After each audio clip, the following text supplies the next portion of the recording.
Meron akong i-share sa inyo mga kalagalag. Itong aking gawang scabbard ng paltak. So gumawa ako nito at dahil sa nabubutas yung aking bag sa tulis ng aking paltak na stainless. Yan mga counter, napakasimple lang po gamitin. Ito ay, kung magustuhan yung mga counter, ito ay isang PVC lang ito. So ayan, PVC siya. So pagkatapos nating hugutin yung ating paltak, ayan, at kung tayo'y magse-set up na, pwede nang ilagay dito. At ito nga, dahil sa matulis ito mga counter, ay iwas din tayo matuto. Kaya sinubukan kong gawan ng PVC na ating scabbard, o kung sa amin dito sa Bicol tawagin ito ay sarungan. So para iwas tayo matusok at mabutas ang ating mga bag, pag ito ay ating ililigpit, ay ganito lang kasimple.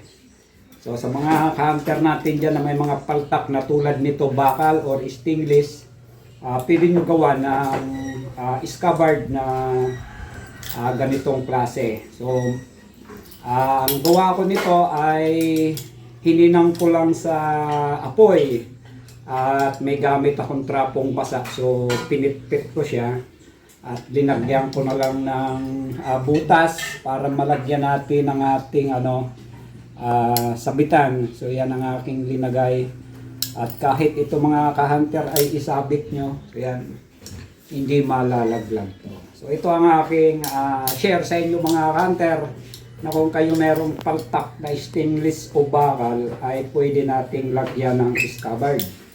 So yan, PVC lang ito mga ka-hunter, hindi ko lang nakuha kung ano ang sukat nito. So yan, saktong-sakto na pwede nating magamit sa pagkakate. Ito ay hambag ko na rin sa ating mga ka-hunter, no? Sa larangan ng mga katenero. Ito, meron akong bagong nagawa gamit ng pangkakate. So ganun lang mga ka-hunter, no? Napakasimple lang gamitin yung ating scabbard. Ayan. Ayan. Meron na tayong sok-sokan. So simple lang. Akala mo lang kung anong pwedeng isabit. So ito mga ka-hunter ang ating panibagong gawa na i-share ko sa inyo. At shout out doon sa mga padadasan ko mamayang alas 3 ng hapon. Mark Javier ng Abra, isang U-type camouflage. At kay Washington Base ng Benguet, isang brown box CI. At kay kay Efren Juso ng Sorsogon, isang sling carrier bag.